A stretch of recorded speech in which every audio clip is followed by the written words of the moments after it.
Hi, my name's Nicholas Lynch, and today I'm going to talk to you about the book Crucial Conversations, Tools for Talking When Stakes Are High.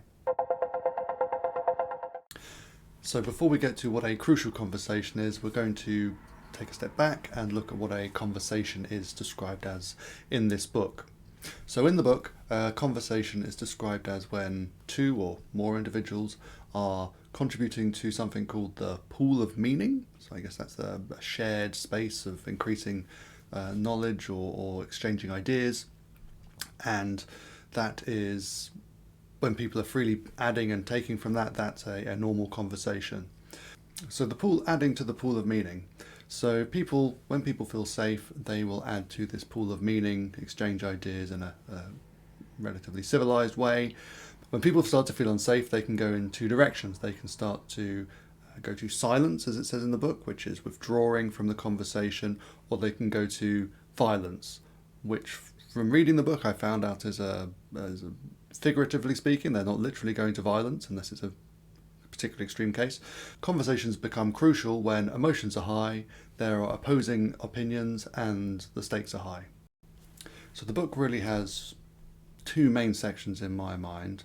It's got approximately 10 chapters if I recall correctly, but the two main areas it works on are firstly controlling or working with yourself to make sure you can regulate your own emotions in the conversation, and the second is working with someone else who perhaps is out of control with their emotions and trying to return them to being able to contribute to the pool of meaning.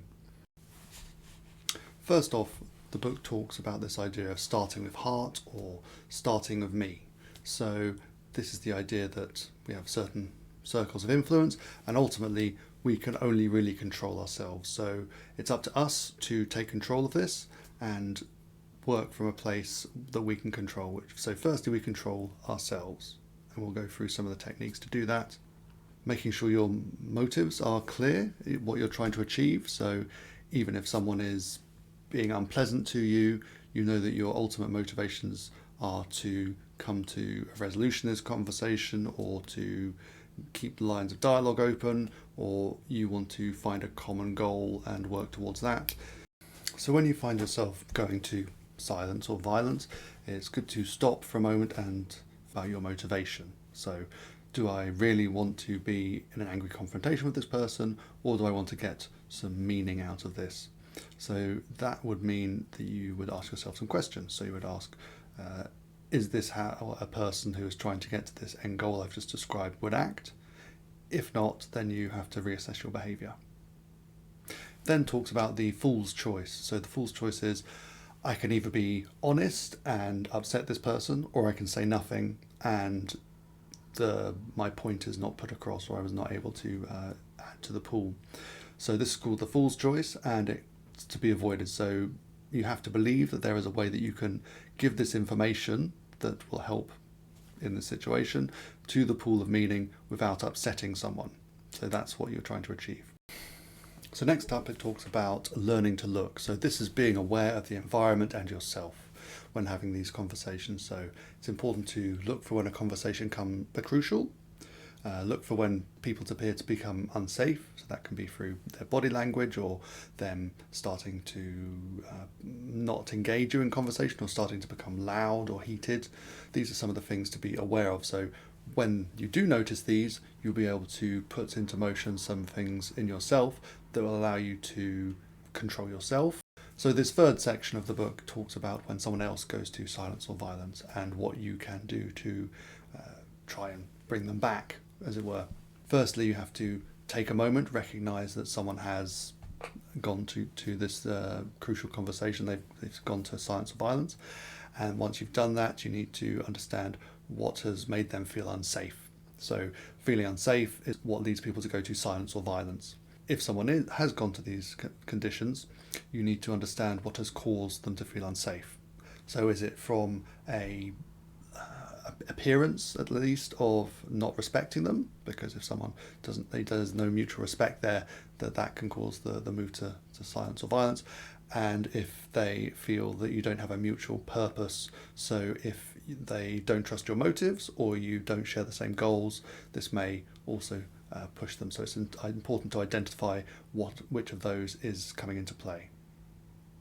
Once you've identified those coming into play, you can then move on to the next stage, which is to apologize if you recognize in yourself to actually have caused some of these things to be highlighted. So say you may have accidentally rolled your eyes at something the other person in the conversation has said.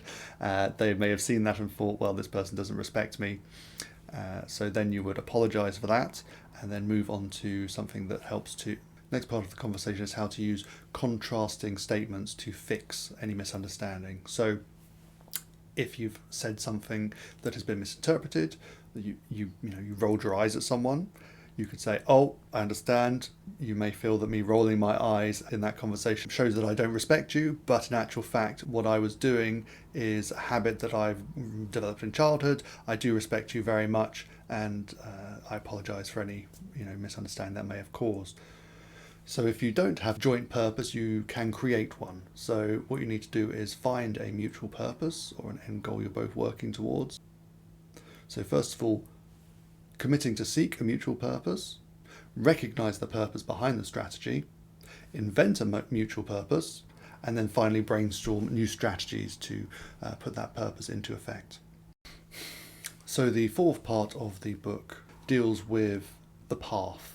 So this is the path from seeing something and taking action. It might appear that there's an automated process in there, but you do actually have a level of control. So according to the book, you see, you tell yourself a story, you then feel, and then you act. And each of these stages allows us to take a control or ask a question and step back. So even if these are very unconscious steps that in a process, once we become aware of them, we can then take conscious control and learn how to interrupt the process. So the first section, see or hear. This is taking the data or having the facts, take those facts, and in our mind we tell a story about them. So this may be a story that appears true or plausible in our mind, but when we take a more objective view and think, what would a reasonable person do in this situation given these facts, then there are multiple possible things that could be causing those facts to take place.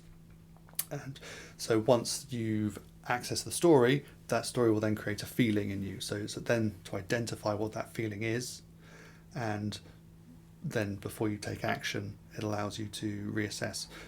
So if you notice yourself moving from talking or conversation into silence or violence, start with the path and start to work backwards and ask yourself a series of questions. Am I in silence or violence?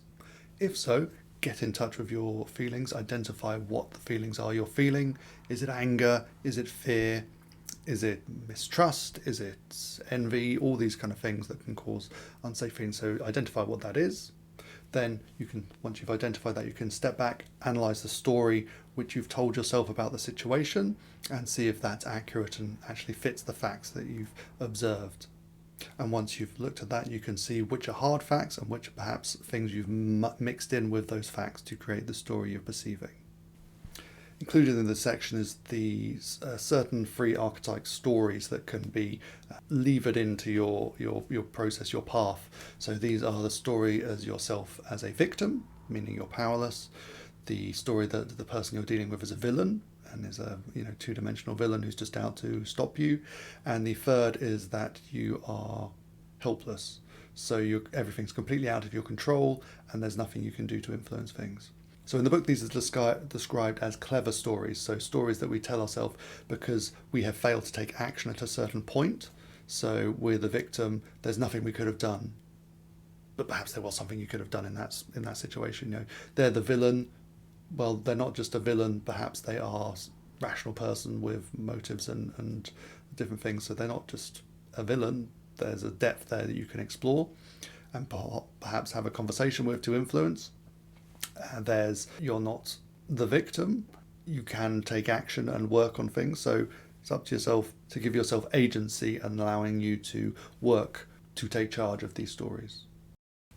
The book says when you have a strong message to share, and you feel very righteous and correct in what you're saying, remember first to state your path. This is an acronym that stands for share your facts, tell your story as you see it, then ask for the other person's facts and story, then tentatively tell a story based on the new information that you think might be true, and then finally ask the other person, does this seem correct? Do you think there could be an alternate explanation for these things?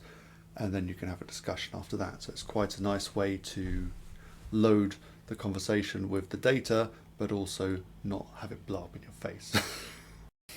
The next session is exploring others' paths. So when someone else has gone to silence or violence and you want to try and tease them out of that state to try and add to the pool of meaning again, here's some techniques that you can use to try and pull them back in.